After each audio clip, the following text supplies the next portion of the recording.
नमस्कार, आप देख रहे हैं मिरर मीडिया और मैं हूं आपके साथ प्रिया पांडे। राष्ट्रीय विधिक सेवा प्राधिकरण के निर्देशानुसार जिला विधिक सेवा प्राधिकरण डालसा धनबाद द्वारा चलाए जा रहे महत्वाकांक्षी अभियान प्रोजेक्ट डॉन के तहत नशा मुक्ति और विधिक जागरूकता की दिशा में लगातार प्रयास किए जा रहे हैं। अभियान के 5 दिनों में डालसा की टीम ने जिले के विभिन्न इलाकों में पहुंचकर दर्जनों लोगों को जागरूक किया और 9 युवाओं को नशे की गिरफ्त से रेस्क्यू कर काउंसलिंग कराई गई। शुक्रवार को आयोजित प्रेस वार्ता में अवर न्यायाधीश सह डालसा सचिव मयंक तुषार टोपनो ने बताया कि अध्यक्ष सह प्रधान जिला एवं सत्र न्यायाधीश बालकृष्ण तिवारी के निर्देश पर यह अभियान चलाया जा रहा है।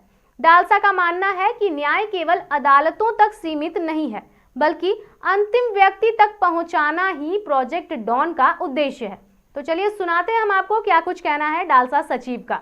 जैसा कि आप सब जानते हैं कि हमारे राष्ट्रीय विधिक सेवा प्राधिकरण की तरफ से और प्रधान जिला सत्र न्यायाधीश के आदेश के द्वारा हम लोग 5 जनवरी से 12 जनवरी तक डॉन के का स्कीम के तहत हम लोग नशा के खिलाफ जागरूकता अभियान चला रहे हैं।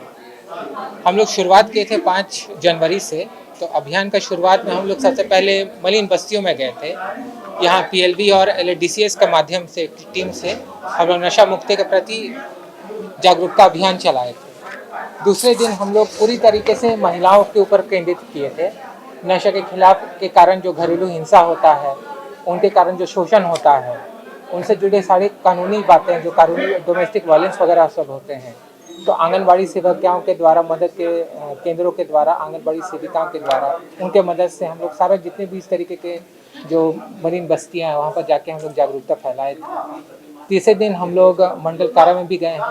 वहाँ पर हम लोग उनको ड्रग्स के बारे में, जो ड्रग्स के कारण जो वहाँ पर आते हैं कैदी आते हैं, तो उनको हम लोग जागरूक करवाए हैं ताकि वो फिर से उस तरीके के कांड में फिर से संलिप्त ना हो। चौथा दिन हम लोग का पूरा स्कूल कॉलेजेस वगैरह से रिलेटेड रहा है। कॉलेजेस में भी हम लोग जाके जो हमारे नव पीढ़ी हैं उनको भी हम लोग इस स्कीम के तहत जागरूक करवाए हैं, और ख़ासकर जो हमारे वुमेन से रिलेटेड लॉज हैं उनके बारे में भी हम लोग जागरूक करवाए हैं। हमारा आखिरी 5वां दिन इसी में समाप्त होगा कि हम लोग जितना भी हमारा जितना कार्यक्रम करवाए हैं 5 दिन का, वो लोग हम लोग पूरा क्रक्स निकाल के हम लोग पूरी तरीके से उसको डिजिटल रूप में आप लोग के माध्यम से, यूट्यूब के माध्यम से, हम लोग का ट्विटर है, फेसबुक है, उन सब के माध्यम से हमारे जितना भी जो 4-5 दिन का कार्यक्रम है उसको पूरी तरीके से उसको निचोड़ के उसको उस दिन हम लोग प्रदर्शित करेंगे। यही हम लोग का कार्यक्रम। सर, देखा जाता है कि जो नशीले पदार्थ होते हैं या फिर जो नशीली चीजें होती हैं, ये कभी-कभी दुकानों में नाबालिग के हाथों में भी दे दिया जाता है। ऐसे दुकानदार जो हैं उनके लिए क्या कुछ कार्रवाई की गई है? उनके लिए तो कानूनी प्रावधान है कि इस तरीके से जो नाबालिग बच्चे 18 से कम के बच्चे हैं उनको उस तरीके के मादक पदार्थ या कुछ भी बेचा ही ना जाए। लेकिन हम दुकानदारों से करते हैं कि आप जब तक उनका वैलिड आधार का एज डॉक्यूमेंट आप वेरीफाई नहीं करते हैं, आप उन सबको मत दीजिए, क्योंकि ये सब उनके लिए नहीं है। इन्हीं के कारण हमारा नया पीढ़ी सब में ज़्यादा संलिप्त हो रहा है। तो सर, क्या ये जागरूकता अभियान जो है केवल 1 सप्ताह के लिए रहेगा या फिर साल भर ऐसे ही जागरूकता अभियान चलता है? हमारा तो कर्तव्य, हमारा ड्यूटी ही यही है कि हम लोग साल भर इसको चलाएं। हम लोग चलाएंगे भी, और बहुत सारे अभियान है। हमारा संवाद है डालसा का, बहुत सारी चीज़ें हैं, खासकर महिलाओं से रिलेटेड लॉज हैं जो हम लोग देख भी रहे हैं। यहाँ पर दहेज उत्पीड़न है, बहुत सारे हम लोग चलाएंगे, साल भर चलेगा ये। सर, जो बच्चे ड्रग्स की एडिक्ट हो जाते हैं उनके लिए कोई काउंसलिंग या फिर कुछ ऐसा है?